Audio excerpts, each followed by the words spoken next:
मित्रों, एक राजकुमारी की 4 शर्तें जो कोई मर्द रात में मुझे 4 बार संतुष्ट करेगा वही बनेगा मेरा असली राजकुमार। मित्रों, हम आज बताएंगे कि आखिर एक राजकुमारी ने कौन सी वो 4 शर्तें रखी थीं। जो भी कोई राजकुमार उन शर्तों को आकर के पूरा करेगा तो वही उसका असली मर्द बनेगा, यानी वही उसका राजकुमार बनेगा। प्राचीन समय की बात है। किसी राज्य में महाराज कोटक राज्य करते थे। महाराज कोटक जो थे अपने राज्य की जनता की हर तरीका से देखभाल करते थे, उनके कष्टों का निवारण करते थे। उनके राज्य में उनकी प्रजा किसी प्रकार से कभी भी दुखी नहीं रहती थी और महाराज कोटक अपने राज्य में एक फकीर का भेष धारण करके अपनी प्रजा का हालचाल जानने के लिए पैदल नगर में भ्रमण करते थे। वो यह जानना चाहते थे कि मेरे राज्य में प्रजा किसी प्रकार से दुखी तो नहीं है, किसी के लिए कोई कष्ट तो नहीं है।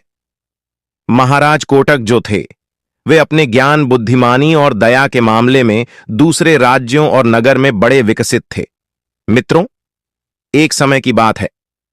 महाराज कोटक अपने महलों में पहुंचे, तब महाराज कोटक की पत्नी और महाराज में किसी बात को लेकर के बहस छिड़ गई।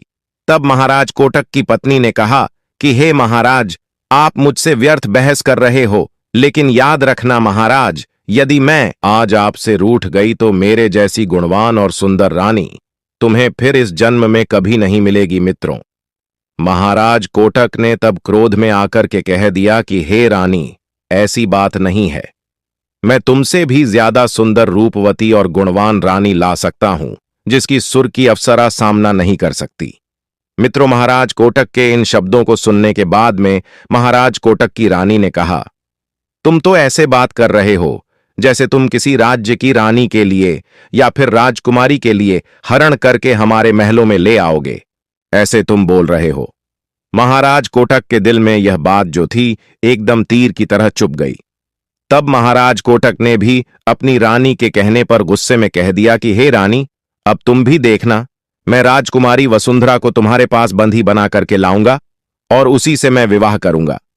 महाराज कोटक ने उसके बाद में यह निश्चित कर लिया, चाहे कुछ भी हो जाए, अब तो मुझे राजकुमारी वसुंधरा से विवाह तो करना ही है। महाराज कोटक को इस बात का पता था कि राजकुमारी वसुंधरा जो है वह अप्सरा की तरह सुंदर, रूपवान और गुणवान तथा बड़ी ही बुद्धिमान और नृत्य कला में माहिर स्त्री है। बड़े से बड़े महाराजा उससे विवाह करने के लिए लालायित होते रहते हैं।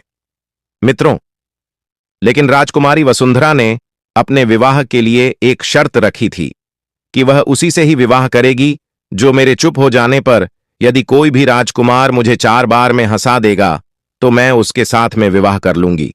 यदि कोई भी राजकुमार ऐसा नहीं कर पाया तो उसे मैं अपने जेल में बंदी बना करके डलवा दूंगी। इसी प्रकार से धीरे धीरे करके राजकुमारी वसुंधरा के यहां पर 10 राजकुमार बंद हो चुके थे, जो कि बंदी गृह में पड़े हुए थे। धीरे धीरे करके 101 राजकुमार और राजा जो थे वो राजकुमारी वसुंधरा के कैदी बन चुके थे। राजकुमारी वसुंधरा ने अपने महल के सामने एक ढोल टंग दिया था, जो कोई राजा या फिर राजकुमार उससे विवाह करने की इच्छा से आता था, उसके लिए उस ढोल में चोप मार करके यह साबित करना होता था कि वह राजकुमार राजकुमारी वसुंधरा से विवाह करने के लिए आया है। इधर महाराज कोटक ने ऐसे 4 अपने योद्धाओं को अपने साथ में लिया, जो वो मौका पाते ही कभी भी अदृश्य हो सकते थे और जब उनकी इच्छा होती तो अपने भेष बदल सकते थे, और तब वही राजकुमारी वसुंधरा से विवाह करने के लिए महल से तुरंत ही चल पड़े। महाराज कोटक ने उन 4 योद्धा के लिए रास्ते में ही अपनी योजना के बारे में पूर्ण तरीका से समझा दिया था। उस नगर में प्रवेश करने से पहले ही वे 4 योद्धा एकदम से अदृश्य होकर के महाराज कोटक के साथ ही साथ चलने लगे। शाम होने से पहले ही वे चारों ओर महाराज कोटक राजकुमारी वसुंधरा के महल के नजदीक पहुंच गए। वहां पहुंच करके उन्होंने ढोल के पास रखा हुआ उस डंके के लिए उठाया और तेज गति से उस ढोल को बजाना प्रारंभ कर दिया। उस ढोल की आवाज सुनते ही राजकुमारी वसुंधरा ने अपने सिपाहियों को आदेश दिया, जिस व्यक्ति ने भी, जिस राजकुमार ने भी उस ढोल को बजाया है, उस राजकुमार को बड़े सेवा सत्कार के साथ में अतिथि गृह में लाया जाए और उनका उचित ढंग से सेवा सत्कार किया जाए। मित्रों, रात का पहला पैर शुरू होने से पहले ही राजकुमारी वसुंधरा 16 श्रृंगार करके अपने महल में जाकर कि एक सुंदर सा बेड के ऊपर बैठ गई। फिर राजकुमारी वसुंधरा ने अपने सैनिकों को आदेश दिया और कहा, हे सैनिकों महाराज, कोटक को तुरंत ही मेरे पास उपस्थित किया जाए। तब उसके बाद में महाराज कोटक ने उन चारों योद्धा के साथ में, जो बिल्कुल ही अदृश्य होकर के चल रहे थे, उनको अपने साथ में लेकर के राजकुमारी वसुंधरा के महल में प्रवेश किया। योजना के अनुसार वह चारों योद्धा अदृश्य होकर सूक्ष्म रूप धर के एक बेड के पास बैठ गया, एक मटके के पास में बैठ गया, एक खिड़की के पास बैठ गया और एक राजकुमारी वसुंधरा के गले के हार के पास में बैठ गया। इसी प्रकार से वो चारों योद्धा एक एक करके बैठ गए। तब महाराज कोटक भी राजकुमारी वसुंधरा के सामने जाकर खड़ा हो गया। तब महाराज कोटक ने राजकुमारी वसुंधरा से बातचीत करने का प्रयास किया, लेकिन राजकुमारी वसुंधरा जो थी वह तो महाराज कोटक के सामने ऐसे बैठी हुई थी मानो जैसे कोई पत्थर की मूर्ति बैठी हुई हो। तब महाराज कोटक ने उस बेड के तरफ देखते हुए कहा कि हे भाई बेड राजकुमारी, वसुंधरा तो बोलेगी ही नहीं, अब तुम ही कुछ बोलो जिससे रात का एक पहर मेरा कट जाए। तब उस बेड के पाए के पास छुपा हुआ एक योद्धा कहने लगा, अरे महाराज कोटक, आप यहां आकर के कहां फंस गए हो? राजकुमारी वसुंधरा के लिए आज तक कोई भी राजकुमार एक बार भी राजकुमारी को बोला नहीं सका।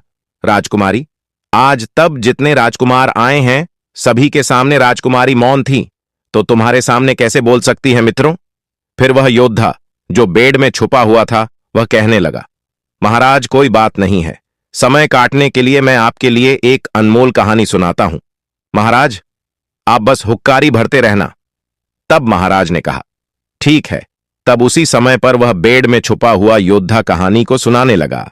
तब उसी पर महाराज कोटक हुक्कारी भरते हुए कहानी को सुनने लगा। तब वह योद्धा कहने लगा कि हे महाराज, बहुत पुराने समय की बात है। किसी नगरी में महाराज कुबेर राज करते थे। उनके बेटे का नाम था चक्रधर, और चक्रधर की जो मित्रता थी वह एक सेठ के लड़के से हो चुकी थी। सेठ का लड़का और चक्रधर एक दूसरे के लिए बहुत प्रेम करते थे। जब कहीं घूमने के लिए जाते तो एक साथ ही घूमने के लिए जाते थे। उन दोनों ने कसम भी खाई थी, हम जब भी जहां जाएंगे साथ ही साथ जाएंगे, एक दूसरे का साथ कभी भी नहीं छोड़ेंगे। इसीलिए वो दोनों मित्र साथ साथ खेलते थे, साथ साथ खाते और पढ़ते थे, और जहां भी वे जाते थे तो एक साथ ही जाते थे। दोनों में इतनी गहरी मित्रता थी, एक दूसरे के बिना एक पल भी नहीं रहते थे। अब तो धीरे धीरे करके उन दोनों का विवाह हो चुका था। अब तो दोनों की ही पत्नी अभी ससुराल में नहीं आई थी, वो दोनों मायके में ही थीं। एक दिन सेठ ने अपने पुत्र से कहा कि हे बेटा, अब तुम्हारी पत्नी और तुम दोनों भी जवान हो चुके हो। अब तुम दोनों की पत्नियों का मायके में रहना ठीक नहीं है, इसलिए बेटा तुम अपनी ससुराल जाकर के अपनी अपनी पत्नी को बुलाकर ले आओ। तभी सेठ का बेटा कहने लगा, हे पिताजी, आपकी आज्ञा मेरे सर माथे पर है, परंतु मैंने अपने मित्र राजकुमार चक्रधर से वादा करके रखा है कि मैं उसके बिना अकेला कहीं नहीं जाऊंगा। मित्रों, उसकी बात सुनकर के सेठ ने कहा, हे बेटा, यदि ऐसी बात है तो तुम अपने मित्र राजकुमार चक्रधर को भी अपने साथ बुलाकर के अपने ससुराल ले जाओ। उसके बाद में सुशांत ने अपने पिता सेठ की बात को मान लिया। इधर राजकुमार चक्रधर ने भी अपने पिता से जाने की आज्ञा ली और अपने मित्र सुशांत के साथ में जाने के लिए तैयार हो गया। अगले दिन सुबह सुबह ही दोनों ने अपनी अपनी यात्रा प्रारंभ कर दी। इधर राजकुमार तो रास्ते में हंसी मजाक करता हुआ जा रहा था, लेकिन सुशांत मन ही मन में यह सोच करके चिंता में घुला जा रहा था कि पता नहीं आज मेरे ससुराल वाले राजकुमार चक्रधर की सेवा उसके अहमियत के हिसाब से कर पाएंगे या नहीं, कहीं राजकुमार चक्रधर नाराज ना हो जाए। इसी प्रकार से चलते चलते वे बहुत आगे तक जा पहुंचे। रास्ते में एक देवी मां का मंदिर पड़ता था। उन्हें पता था कि उस देवी मां के मंदिर के सामने जो भी सर झुका करके जाता था उसे मुंह मांगा वह जरूर मिलता है। देवी मां के आगे रोगियों का रोग मिट जाता है, कोड़ियों के कोड़ मिट जाते हैं, और जो लोग विवाहित नहीं होते हैं उनका विवाह हो जाता है। जो लोग निसंतान होते हैं उन्हें संतान की प्राप्ति हो जाती है। यह सुनने के बाद में दोनों ही देवी मां के दर्शन करने के लिए चले गए। मंदिर में तब सुशांत ने देवी मां से प्रार्थना करते हुए कहा कि हे देवी मां, मेरी ससुराल में मेरे मित्र का सम्मान और उसकी प्रतिष्ठा के हिसाब से ही होना चाहिए। यदि मेरी मुराद पूरी हो गई तो वापस लौटते समय में आपके लिए अपना शीश दान भी दे दूंगा, भेंट कर दूंगा। देवी मां से ऐसी प्रार्थना करने के बाद में दोनों ही मित्र फिर अपने रास्ते के लिए आगे बढ़ गए।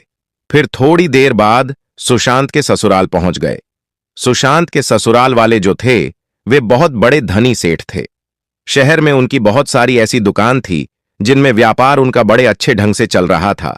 इसी प्रकार से उनका व्यवहार जो था देश विदेशों में फैला हुआ था। पैसे वाले होने के साथ साथ भी बड़ा नीक और कोमल था। उन्होंने अपने दामाद और उस राजकुमार चक्रधर का ऐसा स्वागत सत्कार किया कि जिसे देख करके सुशांत ही नहीं बल्कि राजकुमार चक्रधर भी एकदम से आश्चर्यचकित रह गया। ऐसा सत्कार, ऐसा स्वागत राजकुमार चक्रधर ने अपने जीवन में पहले कभी नहीं देखा था। सुशांत के ससुराल वालों ने उन दोनों राजकुमारों के लिए 10 दिनों तक अपने घर से बाहर जाने नहीं दिया। वह रोज उनसे निवेदन करके उन्हें रोज रोक लेते थे। 10 दिनों के बाद सुशांत की बहुत आग्रह करने के बाद में उन्होंने बड़े आदर सहित अपनी कन्या को बड़े आदर पूर्वक अपनी कन्या भानुवल्ली वहां से विदा कर दिया।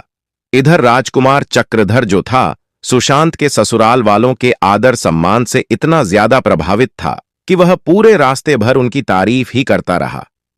चलते चलते वे तीनों उसी देवी मां के मंदिर में पहुंच गए। तब सुशांत ने कहा कि हे दोस्त चक्रधर, तुम दोनों यहीं पर रुको, मैं मंदिर में जाकर के देवी मां के दर्शन करके आता हूं। तब चक्रधर कहने लगा, हे भाई, मैं भी तुम्हारे साथ में चलता हूं। और उसकी पत्नी भी बोली, पतिदेव, हम भी तुम्हारे साथ माता का दर्शन करने चलूंगी। तब सुशांत कहने लगा, नहीं प्रिय, मैंने इधर से जाते समय पर देवी मां से अकेले दर्शन करने की मन्नत मांगी थी, इसीलिए मैं इस बार अकेला ही देवी मां के दर्शन करने के लिए अंदर जाऊंगा।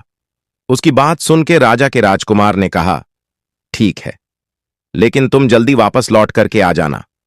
राजकुमार की बात सुनकर के सहमति में सिर हिलाकर के वह सुशांत जो था मंदिर के अंदर चला गया। सुशांत ने वहां जाते ही अपना शीश काट करके देवी मां के चरणों में अर्पित कर दिया।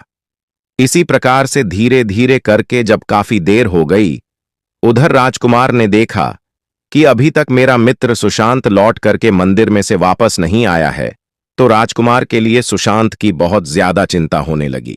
राजकुमार ने भानुमति से कहा कि हे भाभी, अब बहुत देर हो चुकी है, सुशांत अभी तक लौट करके नहीं आया है, आप यहीं पर ठहरो, मैं मंदिर में जाकर के सुशांत को देख करके आता हूं। इतना कहने के बाद में राजकुमार भी मंदिर के अंदर चला गया। जब मंदिर में उसने अपने मित्र का कटा हुआ सिर देखा तो एकदम से उसके पैरों के नीचे की जमीन जो थी वो खिसक गई।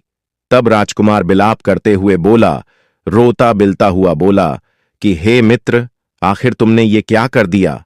अब मैं जाकर के आखिर तुम्हारे पिता और तुम्हारी पत्नी को क्या जवाब दूंगा?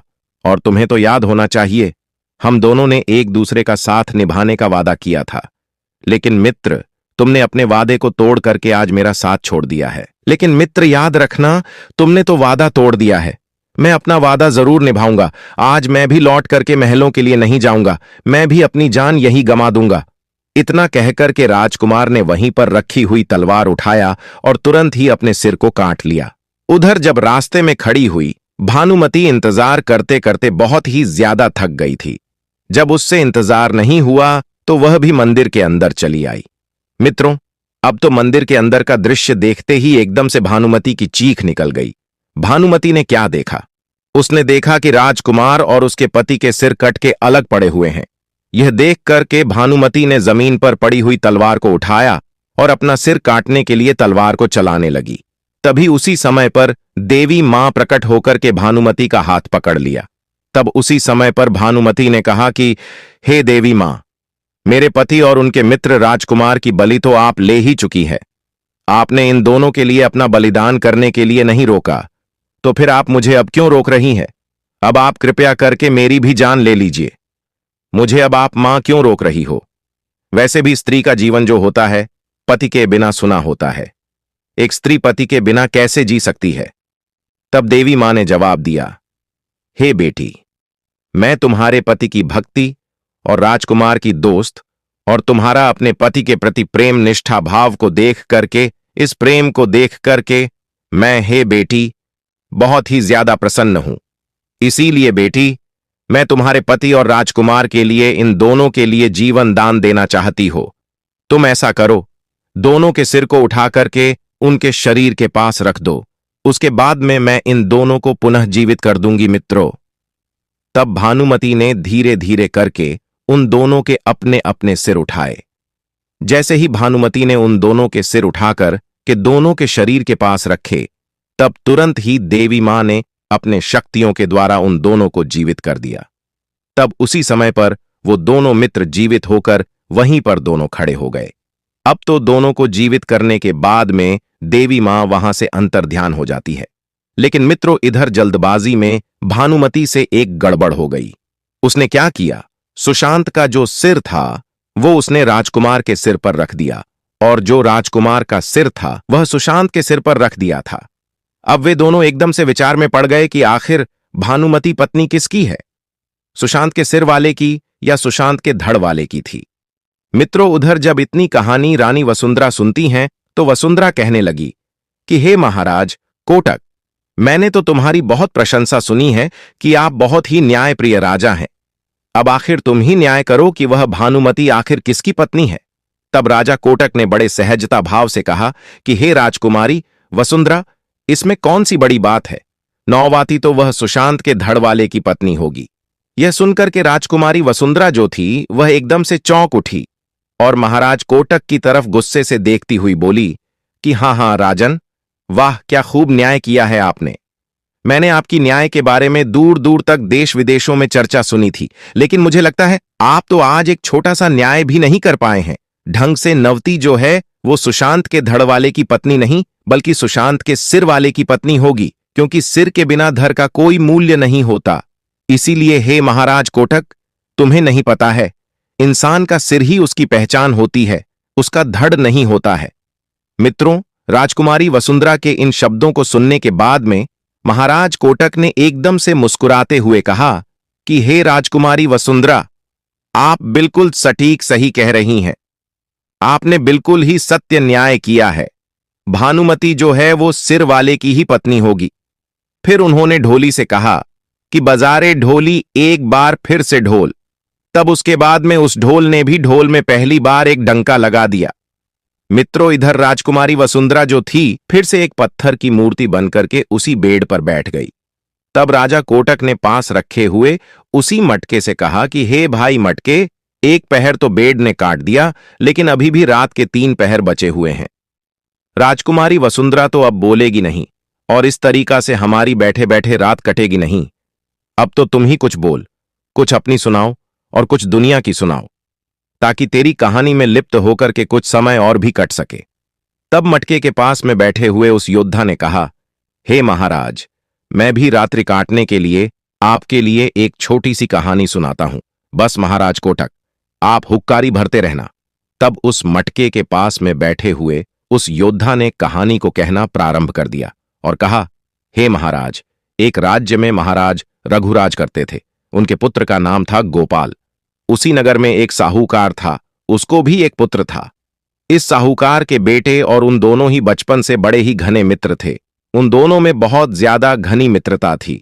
वह बेचारे साथ ही साथ खाते पीते थे, साथ ही साथ उठते बैठते थे, सोते थे। बचपन में ही उन दोनों ने एक दूसरे को वचन दे दिया था कि जिसकी भी हम दोनों में से विवाह पहले हो जाएगा, वह अपनी स्त्री के लिए स्वाग रात वाले दिन दूसरे के पास में भेजेगा। मित्रों, इसी प्रकार से धीरे धीरे करके समय गुजरता चला गया। धीरे धीरे करके इधर दोनों ही जवान हो गए। तब साहूकार ने अपने बेटे का विवाह एक सुंदर सी कन्या के साथ में बड़े हंसी खुशी के साथ में कर दिया। उस कन्या का नाम वीरांगना था। वीरांगना वहां स्वाग रात वाले दिन सुहाग सेज पर 16 श्रृंगार करने के बाद उस सुहाग सेज पर बैठ करके अपने पति का इंतजार करने लगी। थोड़ी ही देर बाद इधर साहूकार के बेटे ने उसी कक्ष में प्रवेश किया और मुंह लटका करके रानी वीरांगना के सामने जाकर के बैठ गया। इधर राजकुमारी वीरांगना ने जब अपने पति का ऐसे उदास चेहरा देखा तो उसी समय पर पति को देख करके राजकुमारी वीरांगना तुरंत ही समझ गई कि उसके मन में कुछ ना कुछ बात जरूर है, जिसे कहने में मेरा पति आज मुझसे छुपा रहा है। उसने बड़े प्यार के साथ में अपने पति से पूछा, क्या बात है, क्या आप मुझसे नाराज हैं? क्या मुझसे कोई भूल हो गई है? क्या मैं आपको पसंद नहीं हूं? तब उसका पति यानी कि साहूकार का लड़का कहने लगा, नहीं प्रिय, ऐसी कोई बात नहीं है। तो राजकुमारी वीरांगना कहने लगी, क्या मेरे परिवार वालों ने तुम्हारे घर वालों की सेवा सत्कार करने में कोई कमी छोड़ दी थी, या फिर दहेज में किसी वस्तु को देने में कमी छोड़ दी थी? तब उसका पति बड़े प्यार से कहने लगा, नहीं प्रिय, ऐसी कोई बात नहीं है। फिर वह बोली, बताइए स्वामी, आखिर फिर क्या बात है जो आप मुझसे बताने में झिझक रहे हैं? मैंने तो आपसे विवाह किया है। आप ही मेरे परमेश्वर हैं और मेरा सब कुछ आपका ही है, और मैं तो धर्म की आपकी अर्धांगिनी हूं। यदि आपके लिए कोई सुख दुख हो रहा है तो उसमें सम्मिलित होना मेरा भी धर्म है। तो हे स्वामी, अब आप मुझे अपने मन की बात को बता सकते हैं। तब उसका पति कहने लगा, हे वीरांगना, मैं एक बहुत बड़े धर्म संकट में फंस चुका हूं। अब मेरे समझ में नहीं आ रहा है, आखिर मैं करूं तो क्या करूं? तब वीरांगना कहने लगी, हे स्वामी, ऐसी कौन सी बात है? तब कुछ सोच समझ करके धीरे से बोला कि हे वीरांगना, मैंने अपने मित्र को एक वचन दे दिया था, जो महाराज रघुवीर का राजकुमार है। उसे मैंने बचपन में ही एक वचन दे दिया था, जिसे ना तो मैं मित्रता के खातिर तोड़ सकता हूं और ना ही मैं उसे निभा सकता हूं। मैं तो अब धर्म संकट में फंस चुका हूं। तब वीरांगना कहने लगी, ऐसा कौन सा वचन आपने दिया है? अब तो आप मुझे बता सकते हैं। तब उसके पति ने कहा कि हे प्रिय, वचन ही कुछ ऐसा है जिसे मैं तुम्हें बताने में भी शर्मा रहा हूं। मुझे शर्म आ रही है, खुद पर लज्जा आ रही है कि आखिर मैंने ऐसा वचन दिया ही क्यों था। तब रानी वीरांगना कहने लगी, कैसा भी वचन हो, आप मुझसे निसंकोच होकर के कहीं, मैं आपका वचन अवश्य निभाने में आपका पूरा साथ दूंगी। यदि इसके लिए मुझे अपनी जान भी देनी पड़े तो मैं हंसते हंसते स्वीकार कर लूंगी। तब वह साहूकार का लड़का कहने लगा, हम दोनों मित्रों ने एक दूसरे के लिए वचन दिया था कि जिस दोस्त की भी शादी पहले हो जाएगी, हम दोनों में से वह अपनी पत्नी के लिए सुहाग रात वाले दिन अपने मित्र के पास में भेजेगा। अब आप ही बताइए, हे वीरांगना, यदि मैं वचन को तोड़ता हूं तो ऐसे में धर्म के अनुसार दोस्त के साथ में दागा होगा।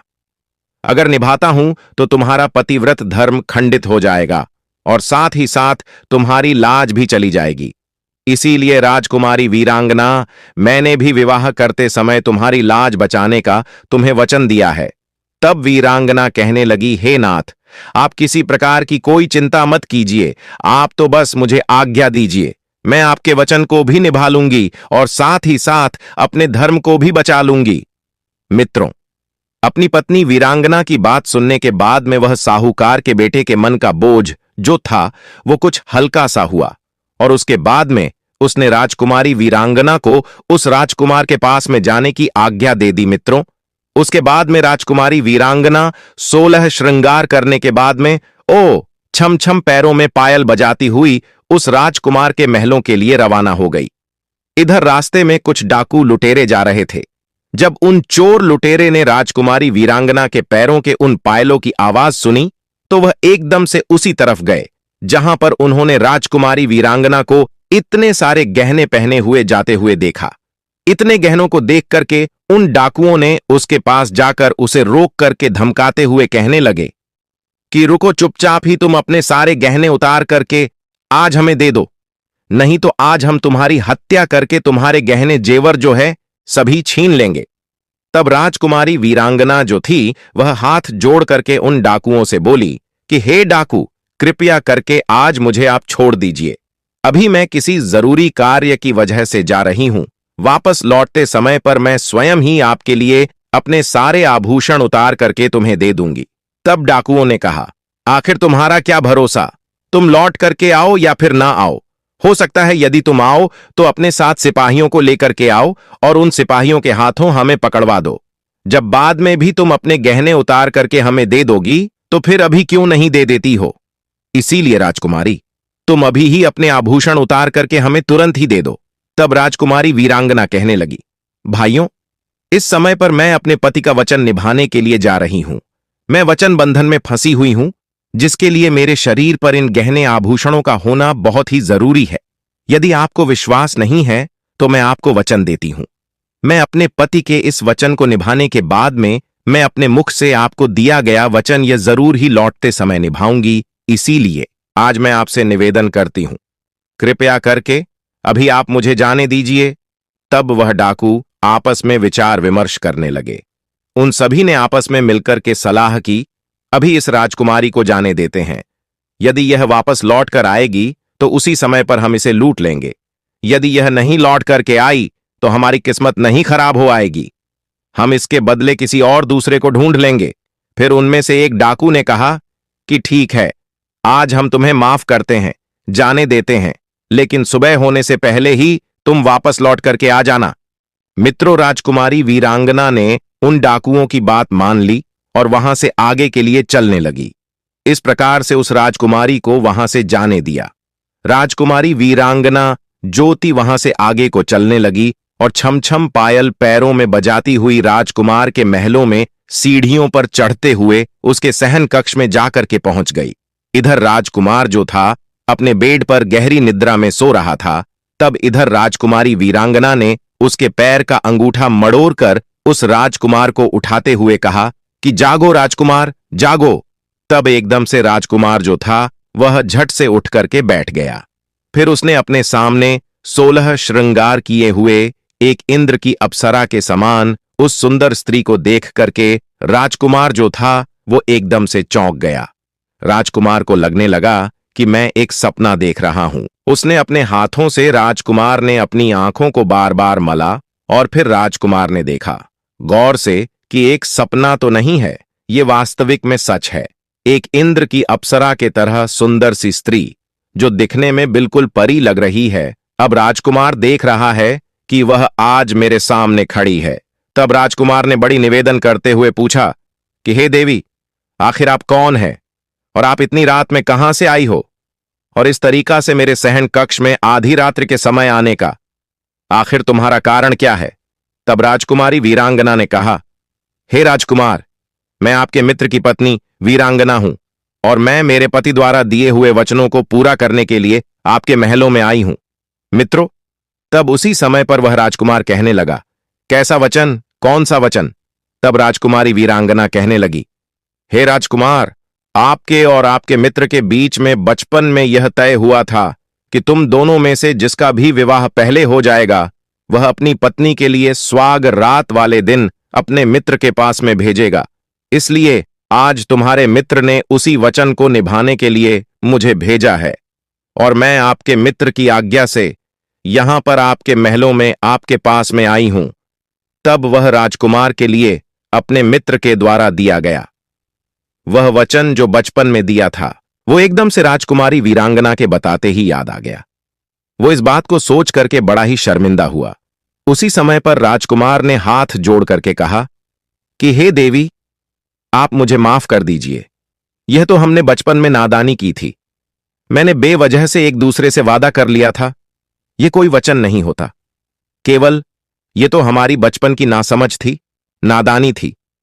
आखिर मेरे मित्र की पत्नी तो मेरी सगी भाभी हुई और भाभी तो मां के समान होती हैं।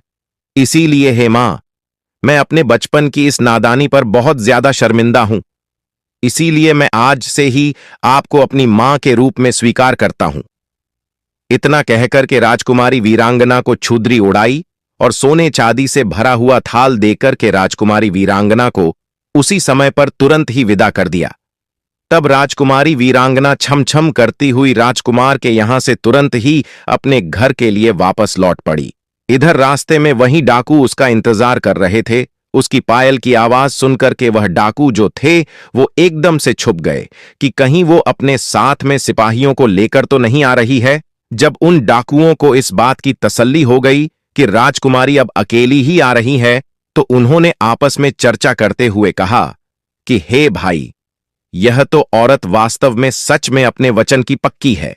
इतने में राजकुमारी वीरांगना तुरंत उनके पास में पहुंच आई।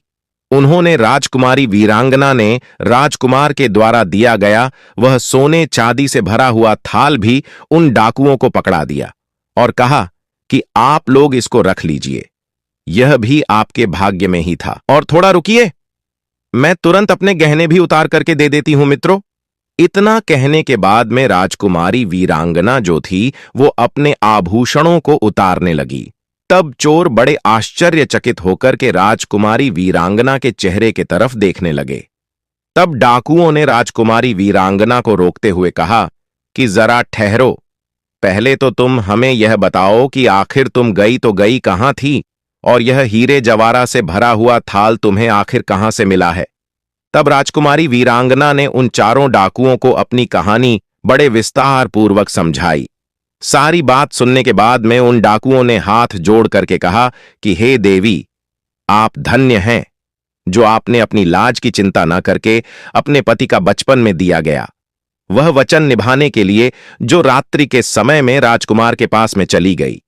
लेकिन वो राजकुमार भी धन्य है जिन्होंने आपकी इज्जत नहीं लूटी, बल्कि आपकी मान और पतिव्रता धर्म की रक्षा करते हुए आपको अपनी मां बहन बना करके आपका मान सम्मान उसने और भी बढ़ा दिया। आप जैसी चरित्रवान पतिव्रता स्त्री को और धर्म का पालन करने वाली नारी को हम भी अपनी बहन बनाना चाहते हैं। इसीलिए हे राजकुमारी वीरांगना, क्या आप हम जैसे पापियों को अपना भाई बनने का सम्मान प्रदान करोगी मित्रों? अब तो राजकुमारी वीरांगना की अनुमति मिलने पर उन डाकुओं ने अपने अपने कलाइयों पर राखी बांधवाई और राजकुमारी वीरांगना के लिए हीरो जवाहरातों का जो थाल था वह तुरंत ही वापस दे दिया। इसके साथ ही साथ उन डाकुओं के पास में और भी लूटा हुआ धन जो था वह भी राजकुमारी वीरांगना के लिए भेंट कर दिया और उसे बड़े सम्मान के साथ में सुरक्षित राजकुमारी वीरांगना को उसके घर तक पहुंचा दिया। इतनी कहानी सुनाने के बाद में फिर से उसी मटके ने पूछा, अब वहीं पर आ जाइए जहां पर मटका कहानी सुना रहा था। महाराज कोटक से कहा कि हे महाराज कोटक, तुम तो न्याय के मामले में बहुत ही ज्यादा विकसित हो, तो अब तुम ही बताओ किसकी भलमनशी बड़ी थी और किसका त्याग बड़ा था, राजकुमार का या फिर डाकू लुटेरे का? तब महाराज कोटक कहने लगे कि यह तो निश्चित ही साफ है कि राजकुमार की भलमनसा बड़ी थी और उसका त्याग बड़ा था। यदि राजकुमार चाहता तो जो राजकुमारी वीरांगना की लाज थी, उसकी जो इज्जत थी, वह उसे लूट सकता था, लेकिन राजकुमार ने ऐसा नहीं किया, बल्कि राजकुमारी वीरांगना को अपने मां के रूप में स्वीकार करके उसका मान सम्मान और भी बढ़ा दिया और साथ ही साथ उसे हीरे जवाहरात से भरा हुआ थाल भी भेंट में दे दिया। मित्रों, अब महाराज कोटक की इतनी बात सुनकर के राजकुमारी वसुंधरा जो थी वह गुस्से की वजह से एकदम से उबल पड़ी और एकदम से राजकुमारी वसुंधरा क्रोध में आकर के महाराज कोटक से कहने लगी कि हे महाराज कोटक, आखिर आपका क्या न्याय है? क्या ऐसे ही तुम न्याय करके अपने राज्य में इतने प्रसिद्ध हुए हो? बड़ी भलमनसी और त्याग उस राजकुमार की नहीं थी, बल्कि उन डाकू और लुटेरे की थी। वह राजकुमार तो उसे अपनी बहन अर्थात मां बना करके अपनी अपार धन संपत्ति में से उसे जरा से ही हीरे जवाहरात दिए थे, बल्कि उसकी जगह पर उन डाकुओं ने तो उसका हीरे जवाहरात का वो थाल भी नहीं लूटा, बल्कि उसे अपनी बहन बनाते हुए उनके अपने पास में और लोगों से लूटा हुआ जो कुछ भी था वह भी उन्होंने बहन बना करके उन्हें भेंट कर दिया।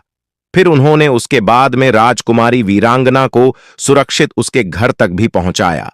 तब महाराज कोटक इधर शरारत भरी मुस्कुराहट से बोले कि अरे वाह राजकुमारी वसुंधरा, आप तो बहुत ही ज्यादा बुद्धिमान राजकुमारी निकली। आपने तो बिल्कुल ही सत्य और खरा न्याय किया है। उन डाकू लुटेरे ही बड़े थे। मैं आपकी इस बात से, इस न्याय से सहमत हूं राजकुमारी। अब तो इस प्रकार दूसरी बार बोल चुकी थी, इसलिए राजा कोटक ने हंसते हुए अपने ढोल बजाने वाले से कहा कि बजे ढोलक। फिर वह ढोलक बजाया और वह राजा अति प्रसन्न हुआ। अब इधर राजकुमारी वसुंधरा जो थी वो फिर से पत्थर की मूर्ति बनकर के ज्यादा सतर्क होकर के फिर से बैठ गई उसी बेड पर। तब राजा कोटक ने खिड़की की तरफ देखते हुए कहा, क्योंकि उस खिड़की के पास में वही योद्धा बैठा हुआ था जो 4 योद्धा महाराज कोटक के साथ में आए थे, तो वे योद्धा से कहने लगे कि हे भाई, अब तो राजकुमारी वसुंधरा बोलेगी नहीं। इस प्रकार से 2 घड़ी रात तो अब कट चुकी है, लेकिन अब बिना बोले और सुने बाकी की रात कैसे कटेगी? अब तो तुम ही कुछ बोलो, कोई राज खोलो। तब खिड़की की तरफ बैठे हुए उस योद्धा ने कहा कि ठीक है महाराज कोटक, आपका हुक्म मेरे सिर माथे पर है। समय काटने के लिए मैं भी आपके लिए एक कहानी सुनाता हूं, बस आप हुक्कारी भरते जाना। तब खिड़की पर बैठे हुए उस योद्धा ने कहानी को सुनाना प्रारंभ किया और उसके बाद में राजा कोटक भी जोर जोर से हुक्कारी भरने लगा। योद्धा कहने लगा कि हे महाराज कोटक, प्राचीन समय की बात है, किसी नगर में एक ब्राह्मण और एक साहूकार रहते थे। इन दोनों में बहुत ही घनिष्ठ मित्रता थी। साहूकार और ब्राह्मण का विवाह जो था, दोनों का ही बचपन में हो चुका था, लेकिन इनका गौना नहीं हुआ था। जवान होने के बाद में दोनों ही एक साथ में ही अपनी अपनी पत्नी को लाने के लिए चल देते हैं। तब इधर ब्राह्मण ने अपने साथ में अपने एक नाई को भी ले लिया था। बहुत दूर तक साथ साथ चलने के बाद में, जहां से जाने के बाद में वे दोनों ऐसी जगह पर पहुंच गए जहां से उन दोनों की ससुराल के जाने का रास्ता अलग अलग था। इसीलिए उन दोनों को वहां से अलग अलग रास्ते पर जाना था। इसीलिए एक दूसरे ने यह कहते हुए विदा ली कि हे मित्र, वापस लौटते समय पर हम अपने अपनी ससुराल से जब वापस लौट करके आएंगे तो इसी जगह पर पुनः हम वापस मिलेंगे। जो भी पहले लौट करके यहां पर पहुंचाएगा वह यहीं पर रुक करके दूसरे के आने का इंतजार करेगा। मित्रों, यह कहकर के दोनों ही अपने अपने ससुराल को चल दिए। कुछ समय बाद ब्राह्मण अपने नाई के साथ में अपने ससुराल में पहुंच गया। इधर ब्राह्मण के साथ में नाई को साथ देख करके उसके ससुराल की एक बुजुर्ग बूढ़ी मां ने अपनी बहुओं को सलाह दी कि अरे बहू जमाई, राजा के साथ ही साथ गांव का नाई भी आया है, आज तुम उसकी बड़े अच्छे ढंग से खातिरदारी करना, कहीं उनकी खातिरदारी में किसी प्रकार की कोई कमी ना रह जाए, नहीं तो वो अपने यहां पर वापस लौटने के बाद में हमारे यहां की उल्टी सीधी बातें बताएगा। आज इसकी हमें अच्छे तरीका से खातिरदारी की तो यह अपने यहां पर जाकर के हमारे यहां की तारीफ भी करेगा।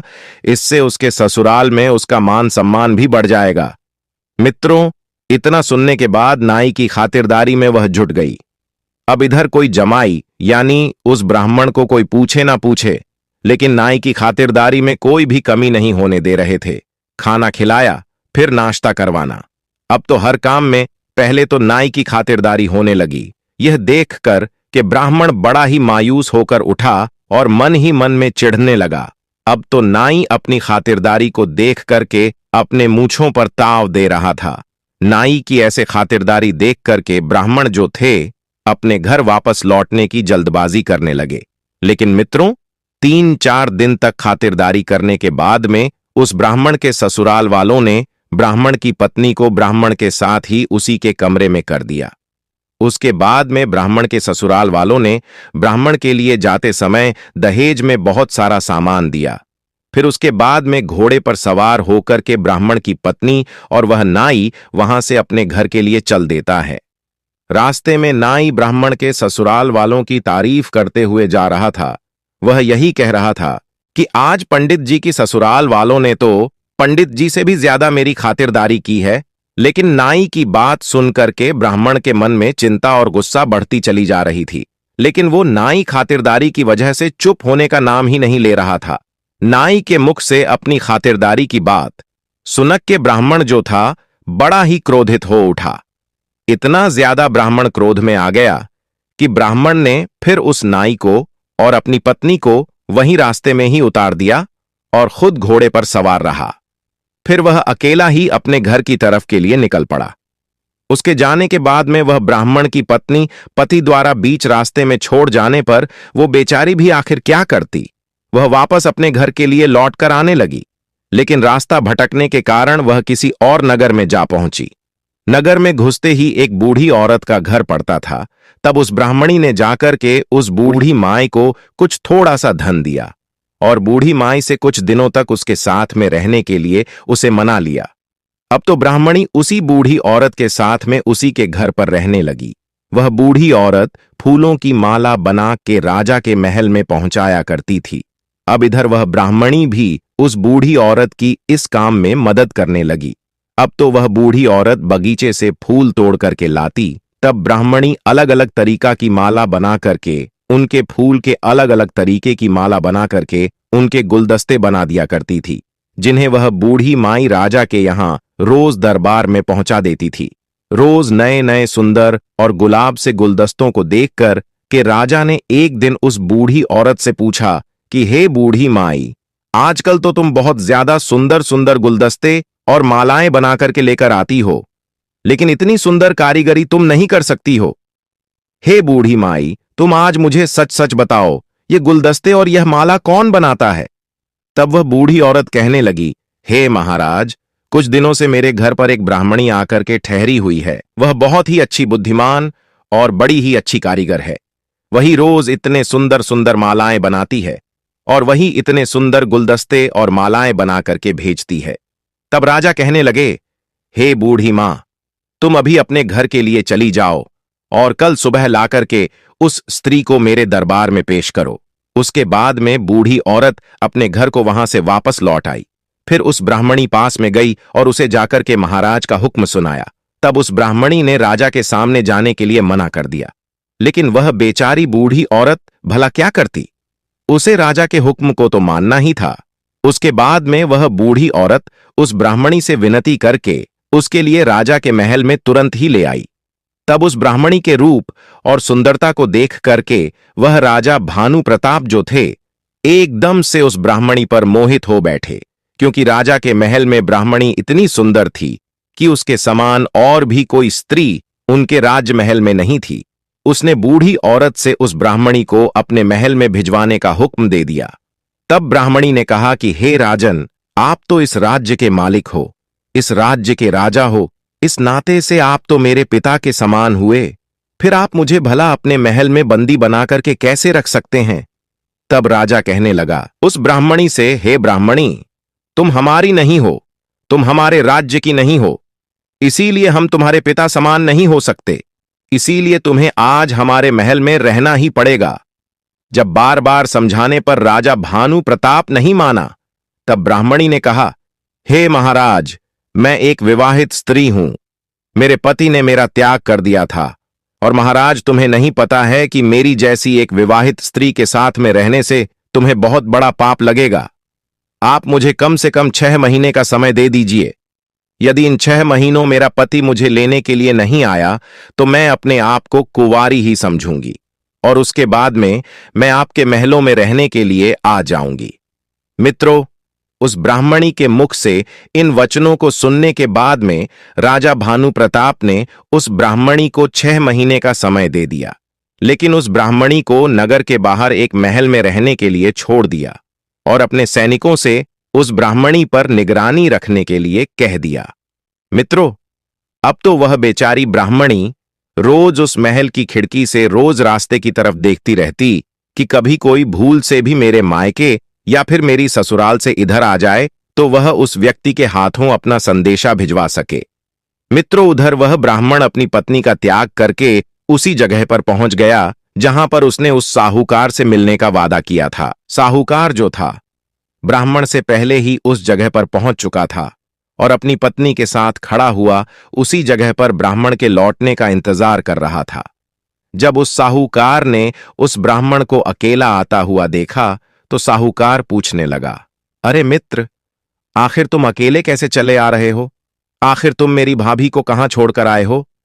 क्या मेरी भाभी ने तुम्हारे साथ आने से मना कर दिया है? तब उस ब्राह्मण ने उस साहूकार को पूरी घटना विस्तार के साथ में समझाया। तब उस साहूकार ने उसे धिक्कारते हुए कहा कि धिक्कार है मित्र, तुम पर किसी और के पापों का दंड तुमने अपनी निर्दोष पत्नी को दे दिया। यदि तुम्हारे पत्नी के घर वालों ने तुमसे ज्यादा उस नाई की खातिरदारी कर दी तो आखिर इसमें भाभी का क्या दोष था? भला इतनी छोटी बात पर कोई व्यक्ति अपनी पत्नी को क्यों छोड़ेगा? इसीलिए हे मित्र, तुम यदि मेरी सलाह मानो तो इसी समय पर हमें तुरंत ही चल करके भाभी को बुला करके लाना चाहिए। मित्रों, साहूकार की बात सुनते ही ब्राह्मण ने उसकी तुरंत ही बात मान ली। उस साहूकार ने अपनी पत्नी को पास के ही एक नगर में ठहरा दिया और स्वयं भी उस ब्राह्मण की पत्नी को बुलाने के लिए वहां से चल दिया। अब वह साहूकार और वह ब्राह्मण उसे खोजते खोजते जंगल से होते हुए एक नगर में पहुंच गए। ब्राह्मण ने जाकर के अपने ससुराल में नगर के लोगों से पता किया और बोला, हे भाई, क्या हमारी पत्नी घर लौट करके आई है? क्योंकि वो मायके में नहीं पहुंची है, इसीलिए मैं अपने ससुराल में ना जाकर के आपसे पूछ रहा हूं। फिर वह गरीब आदमी कहता है, नहीं भाई, इस गांव में तो आपकी पत्नी अभी तक नहीं आई है। फिर मित्रों, उस साहूकार के साथ में अपनी पत्नी के तलाश में वहां से निकल पड़ा। अब तो ब्राह्मणी को ढूंढते ढूंढते वह भी उसी नगर में जा पहुंचे जिस नगर में वह ब्राह्मणी रहा करती थी। तब इधर ब्राह्मणी ने महल की एक खिड़की से उन दोनों को आता हुआ देखा तो देखते ही ब्राह्मणी ने अपने ब्राह्मण पति को तुरंत ही पहचान लिया और महल के सैनिकों से कह करके उन्हें उसने तुरंत ही अपने महलों में बुला लिया। तब महल में पहुंचते ही साहूकार ने ब्राह्मणी के लिए अपना परिचय दिया और कहा कि हे भाभी, आज मेरे मित्र ब्राह्मण ने तुम्हें छोड़ने का बहुत बड़ा अपराध कर दिया है। मेरा मित्र अब अपनी करनी पर शर्मिंदा है, इसीलिए हे भाभी, आप भी अब बीती हुई बातों को भूल जाइए और अब आप हमारे साथ में घर के लिए चलो। तब ब्राह्मण ने भी अपनी पत्नी से माफी मांगी। तब उस ब्राह्मणी ने अपने ब्राह्मण को और साहूकार को अपने साथ में घटी हुई घटना के बारे में पूरी तरीका से समझाया कि पहले हम लोगों को राजा के पास चल करके राजा से आज्ञा लेनी होगी।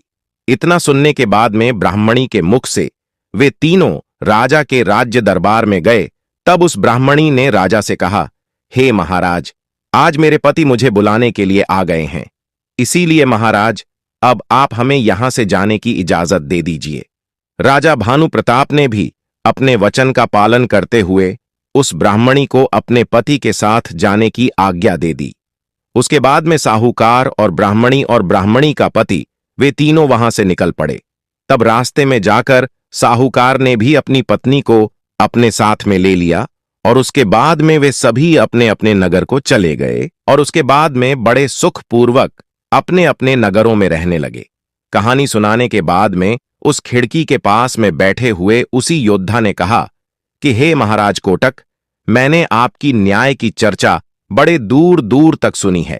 अब आप ही बताएं कि ब्राह्मण और ब्राह्मणी में से उन दोनों में से आखिर कौन सबसे ज्यादा महान था। तब महाराज कोटक कहने लगे, हे भाई, आखिर इसमें पूछना क्या है? यह तो बिल्कुल ही साफ साफ है कि महानता तो उस ब्राह्मण की थी जिसने अपनी त्यागी हुई पत्नी को पुनः अपना लिया। मित्रों, इन शब्दों को सुनने के बाद में राजकुमारी वसुंधरा के तन बदन में एकदम से आग लगने लगी। अब तो राजकुमारी वसुंधरा से चुप ना रहा गया।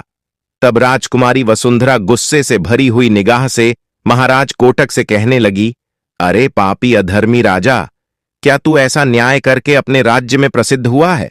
आखिर तू ही बता, इसमें उस ब्राह्मण की कौन सी महानता थी?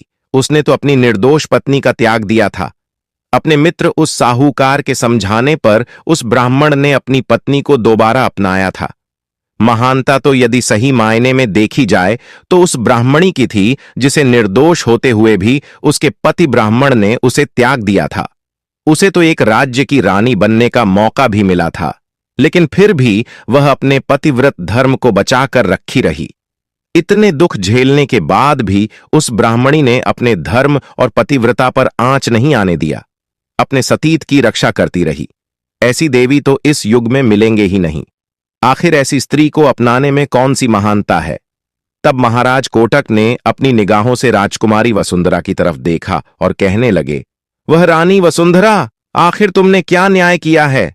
मैं तो आपके न्याय का दीवाना हो चुका हूं मित्रों। इसी प्रकार से राजकुमारी वसुंधरा अब तो तीसरी बार बोल चुकी, इसलिए महाराज कोटक ने फिर से उस ढोल से कहा कि बजा रे ढोल, तू 3 बार ढोल बजा। फिर ढोल बजाने पर 3 बार ढोल कहने लगा, ढम ढम ढम। तब महाराज कोटक राजकुमारी वसुंधरा के तरफ देखने लगे। अब तो राजकुमारी वसुंधरा भी महाराज कोटक की चाल को समझ चुकी थी। अब तो वो पहले से भी ज्यादा चालाक और चतुर होकर के बैठ गई। अब तो राजकुमारी वसुंधरा ने अपने मन में निश्चय कर लिया, अब चाहे कुछ भी हो जाए, अब मुझे चौथी बार नहीं बोलना है। अब तो महाराज कोटक ने राजकुमारी वसुंधरा के गले के हार की तरफ देखते हुए कहा कि हे भाई हार, रात के 3 पैर तो बड़े आनंद के साथ में कट गए, अब तो बस एक ही पहर बचा हुआ है। अब तुम ही कुछ बोलो और कुछ कहानी सुनाओ, कुछ बात करो जिससे यह पहर भी जल्दी बीत जाए। रानी वसुंधरा के उस हार पर बैठा हुआ वह योद्धा कहने लगा, ठीक है राजन, आज मैं भी आपके लिए एक छोटी सी कहानी सुनाता हूं। मेरी कहानी के साथ साथ आप बस हुक्कारी भरते जाना। तब रानी वसुंधरा के हार के पास में बैठे हुए उस योद्धा ने अपनी कहानी को कहना प्रारंभ किया और इधर महाराज कोटक ने हुक्कारी भरना प्रारंभ कर दिया। कहा, हे महाराज, किसी नगर में 4 मित्र रहते थे। वह एक दूसरे से बहुत ज्यादा प्रेम करते थे। उनकी मित्रता की मिसाल आसपास के नगरों में भी दी जाती थी। एक बार उन चारों मित्रों ने आपस में सलाह की, यहां तो धन कमा नहीं पा रहे हैं, हम इसलिए धन कमाने के लिए यहां से किसी दूसरे नगर में चलते हैं। मित्रों, यही सोचकर के वो चारों मित्र अगले दिन सूर्य निकलने से पहले ही अपने अपने कुछ जरूरी सामान लेकर के कमाने के लिए दूसरे नगर के लिए निकल पड़े। पूरे दिन भ्रमण करने के बाद में वो एक जंगल में जा पहुंचे। वहां पहुंचने के बाद में उन्होंने रात में वहीं पर ठहरने का निश्चय किया। तब उन चारों मित्रों ने अपना डेरा वहीं पर जमा लिया। भोजन पानी करने के बाद में उन चारों मित्रों ने आपस में सलाह की, हे भाई, यदि हम चारों सो गए तो हो सकता है हमारा कोई सामान चुरा करके ले जाए, इसीलिए हमें एक एक करके एक एक पहर तक जाग करके पहरा देना चाहिए। सबसे पहले पहले मित्र की बारी आई। वह उठ करके पहरा देने लगा। उस समय पर उसके तीनों मित्र सो गए।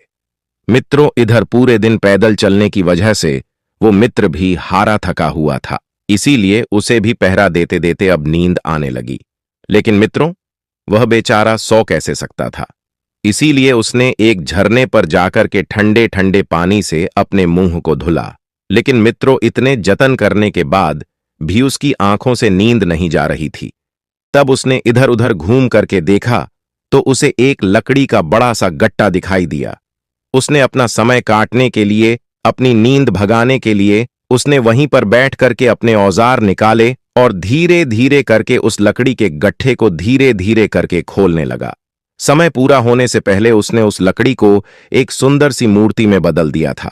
उस कारीगर ने उसके हाथों में चूड़ियां भी बना करके पहना दी थी। मित्रों, कारीगरी करते करते अब तो एक पहर बीत चुका था। अब दूसरे पहर में पहरा देने के लिए उसने अपने दूसरे मित्र उठा दिया था। वह भी सिलाई का कार्य करता था।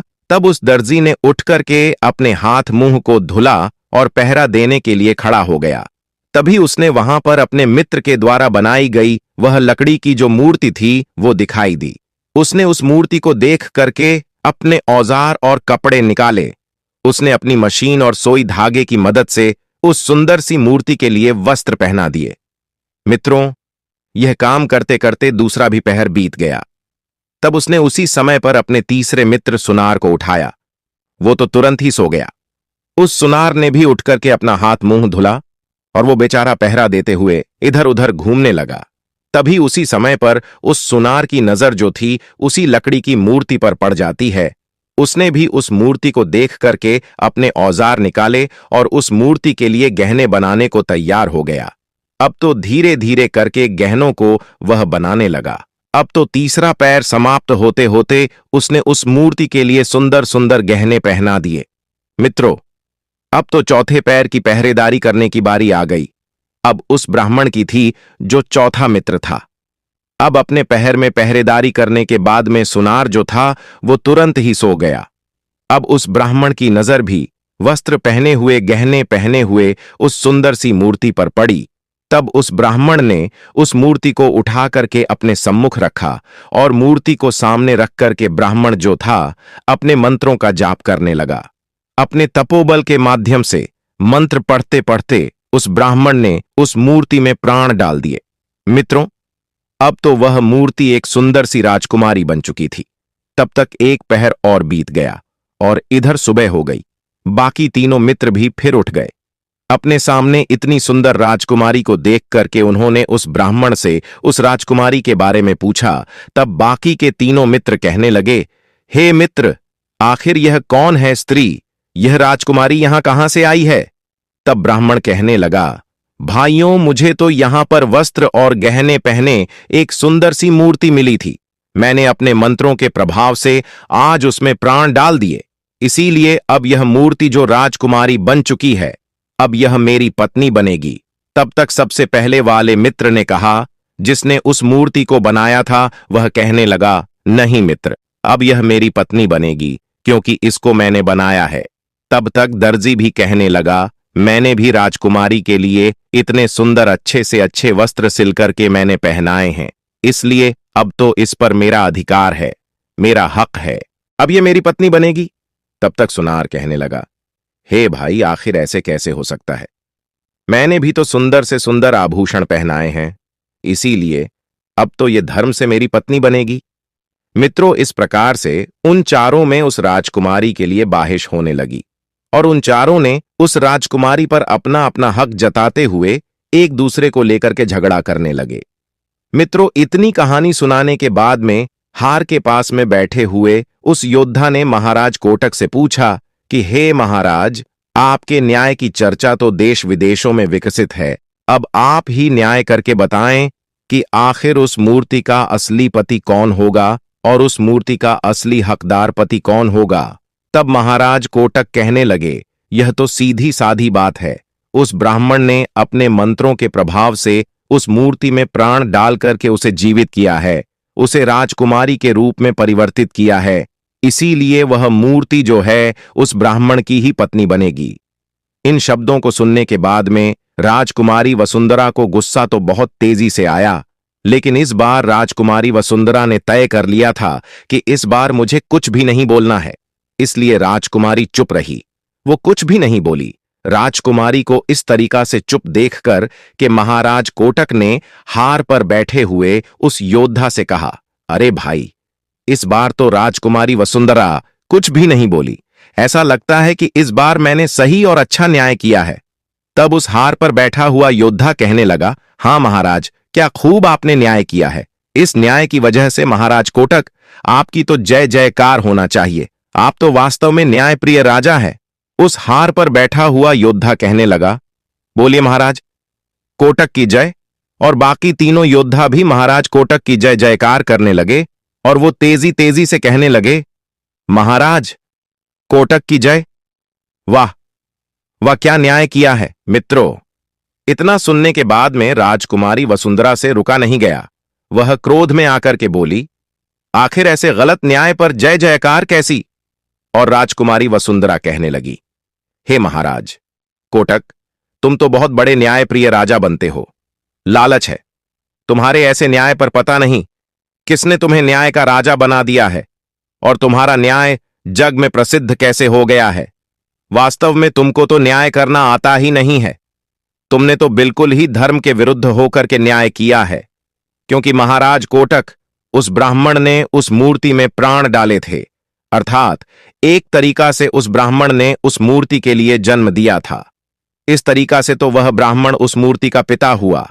आखिर ऐसे में एक पिता अपनी पुत्री से विवाह करे तो इससे बड़ा नीच काम कौन सा हो सकता है। कोई भी स्त्री केवल उसी की ही पत्नी हो सकती है जो उसको चूड़ियां पहना है, उस मूर्ति के लिए चूड़ियां बनाई है। इसीलिए धर्म के नाते उस बढ़ई की ही पत्नी वो मूर्ति हुई। तब महाराज कोटक ने बड़ी शरारत भरी निगाह से राजकुमारी वसुंधरा की तरफ हंसते हुए कहा कि वाह वाह, हे राजकुमारी वसुंधरा, तुमने धर्म के हित में ही न्याय किया है। इसीलिए वही बढ़ई उस मूर्ति का अर्थात राजकुमारी का पति हो सकता है। लेकिन अब तो आप 4 बार बोल चुकी हैं।